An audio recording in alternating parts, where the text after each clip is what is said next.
Shalom, peuple de Dieu. Je vous salue dans le précieux nom de Jésus-Christ, notre Seigneur Sauveur à tous. Aujourd'hui, c'est notre 21 jours du programme de jeûne et prière. Alors, nous continuons avec le programme et aussi nous continuons dans l'enseignement et l'étude, le partage de la parole, la communion. Beaucoup de gens nous ont posé des questions, beaucoup de gens ont posé des questions concernant le sujet que nous sommes en train de débattre et qui concerne la fausse doctrine et le faux Christ, le faux Jésus. Donc la Bible en a parlé. Donc ce n'est pas tout esprit qui est le Saint-Esprit. Alors notre responsable à nous, c'est d'exposer le mal et de mettre la différence entre le vrai et le faux. Pourquoi? Nous sommes envoyés d'exposer la lumière. Et quand il y a la lumière, nous voyons tout ce qui est ténèbres, tout ce qui est caché est dévoilé. Amen. Et lisons ceci, Tite 1, le verset 7 à 16. La Bible dit, oh, thank you, Jesus. Car il faut que l'évêque soit irréprochable comme économe de Dieu, qu'il ne soit ni arrogant, ni colère, ni adonné au vin, ni violent, ni porté à un gain déshonnête, mais qu'il soit hospitalier, ami de gens de bien, modéré, juste, saint, tempérant, attaché à la vraie parole. Amen. Telle qu'elle a été enseignée, afin d'être capable d'exhorter selon la saine doctrine et de refuter les contradicteurs. De refuter les contradicteurs. Amen. Donc, voici le but, l'objectif de l'évêque, d'un pasteur, un vrai pasteur. Voici ce que la Bible dit. Le pasteur doit être conforme à ceci. Lui-même, il doit être rempli de la sainte doctrine, enraciné et fondé, afin de quoi? De refuter tout contradicteur. Tous ceux qui prêchent un faux Jésus, tous ceux qui prêchent une fausse parole, doit être réputé, renversé. Amen. Et c'est de la même manière, il dit dans le livre de Corinthiens, il dit, Corinthiens 10, livre de Corinthiens 10, à partir du verset 5 et 4 à 5. Nous lisons, il dit, car les armes avec lesquelles nous combattons ne sont pas charnelles, mais elles sont puissantes par la vertu de Dieu pour renverser les forteresses. Nous renversons les raisonnements de toute hauteur qui se lèvent contre la connaissance de Dieu et nous amenons toute pensée captive à l'obéissance de Christ. Voici notre objectif. Notre objectif, ce n'est pas d'aller, recevez votre mariage, recevez votre guérison, ce n'est pas ça seulement. Nous sommes appelés à vous enseigner. La Bible a dit dans Ephésiens 6, verset 11, il nous a donné les apôtres, il a donné les pasteurs, les prophètes, les docteurs et les évangélistes pour le perfectionnement du saint en vue de l'œuvre du ministère. Mais nous sommes appelés à vous perfectionner, à vous amener à la perfection, à vous amener à la plénitude de la connaissance, afin que vous, maintenant, connaissant le vrai et le faux, vous puissiez maintenant discerner ce qui est bon et ce qui est agréable à Dieu. N'est-ce pas? Donc, c'est à quoi nous servons. C'est à ce que nous servons. Amen.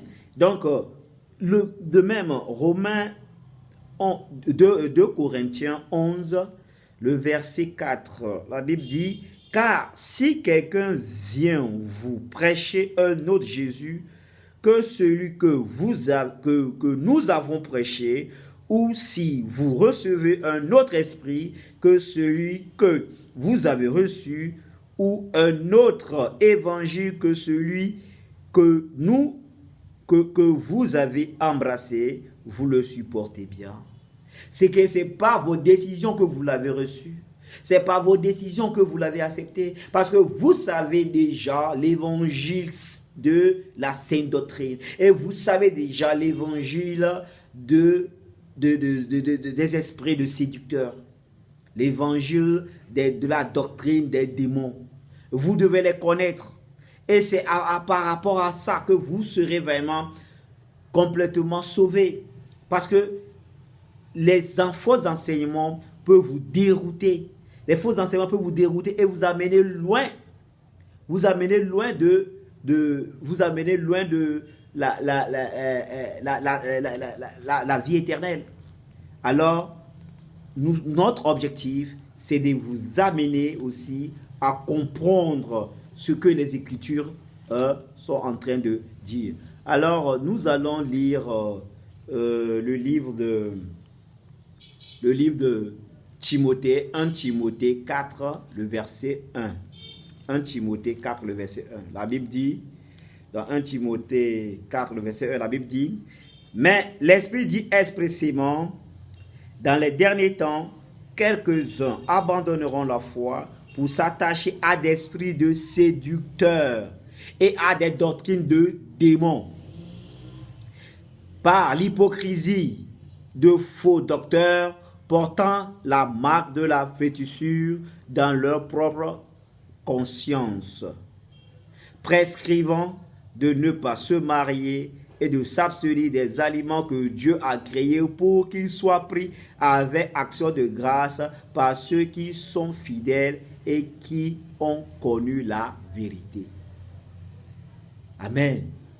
Non, vous ne pouvez plus vous soumettre à des doctrines de démons, à des doctrines des démons ou des esprits de séducteurs. Mais vous avez reçu la sainte doctrine. La Bible a dit, mon peuple périt parce qu'il manque de connaissance, mais vous avez reçu la connaissance.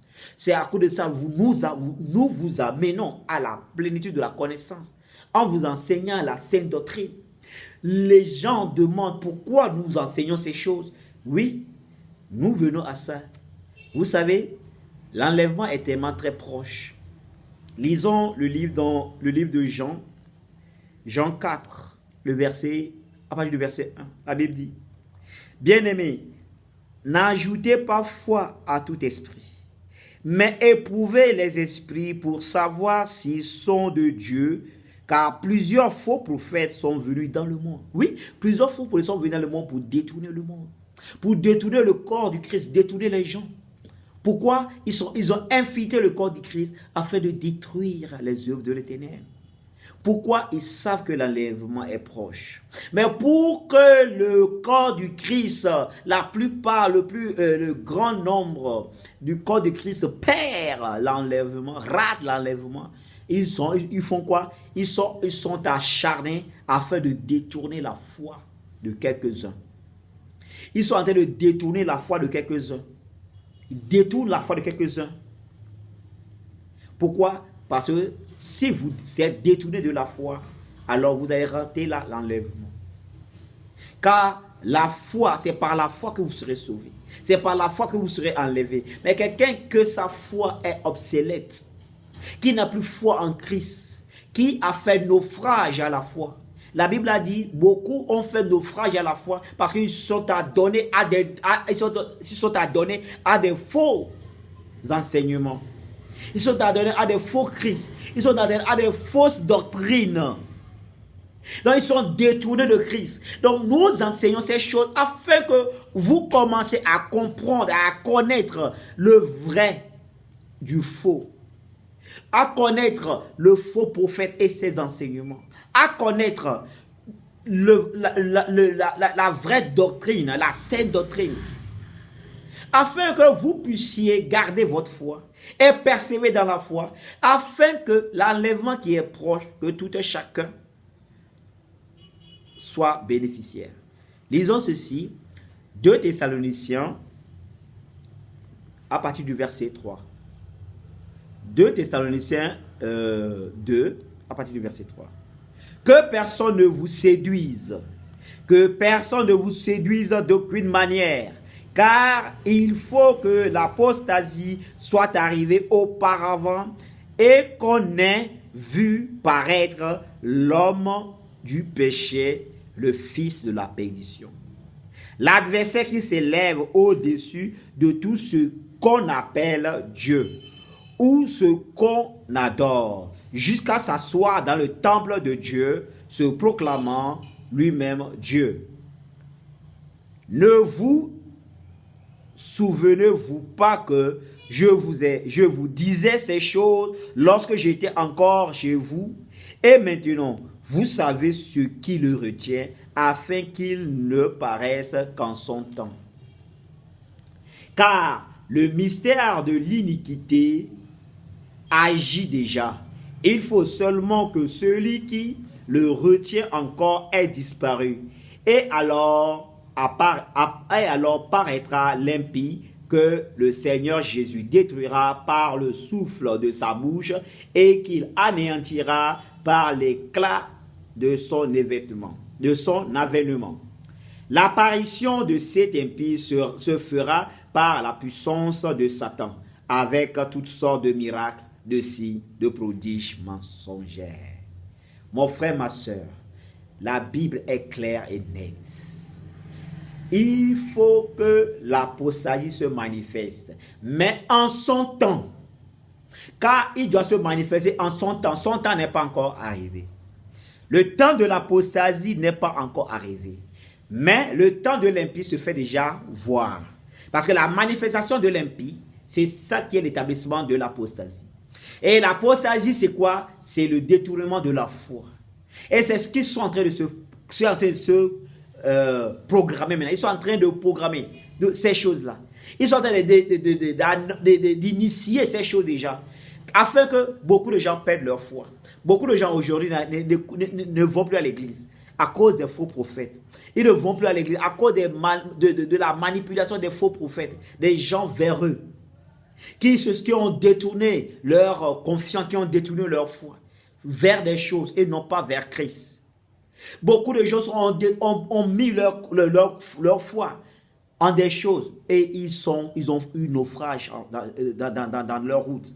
Mais quand tu es en Christ, Christ est le chemin et la seule route à mener. Et notre foi est entièrement en Christ. Nous avons une foi aveugle en Christ. Et sans Christ, nous ne pouvons rien faire. Et c'est lui qui est l'auteur et le consommateur de la foi. Le début et la fin de la foi. Alors toute chose est en Christ. Alors mon frère, ma soeur, l'enlèvement, c'est ce qu'on est en train de parler ici. L'enlèvement de l'Église, c'est la disparition de ce qui retient la manifestation de l'impie. Nous, l'Église aujourd'hui, nous sommes ceux qui retiennent l'impie, le diable, dans sa manifestation plénitude. Pourquoi? Parce que la lumière que dégage l'Église aujourd'hui est en train de mettre un obstacle, en train de mettre stop, en train de freiner l'évolution du diable, l'évolution de l'impie. Et c'est à cause de ça, il est en train de lutter, de gagner des âmes, afin que ces âmes qui vont rater l'enlèvement puissent subir l'apostasie. Parce que quand tu rates l'enlèvement, obligatoirement, tu vas subir ce qu'on appelle le règne du diable. Parce que la Bible parle de son temps, car son temps, c'est quand l'Église sera enlevée. Quand l'Église sera enlevée de la terre. C'est-à-dire que l'Église ne sera plus de cette terre. L'Église, c'est quoi? C'est toute personne qui est chrétienne, toute personne qui est née de nouveau et qui vit par la foi. Qui est né de nouveau et qui vit par la foi. Mon juste vivra par la foi. Il est une d'être né de nouveau. Il est une chose d'être né de nouveau et une autre de vivre la vie éternelle. Vivre la vie éternelle, c'est vivre la foi. Or, c'est vivre par l'Esprit. Soyez bénis. Que l'Esprit de Dieu touche vos cœurs maintenant. Vous fortifie. Afin que vous soyez fermes dans votre foi. Afin que vous soyez dégagés de toute manipulation des ténèbres. Soyez bénis au nom puissant de Jésus-Christ. Amen. Amen. Thank you, Jesus.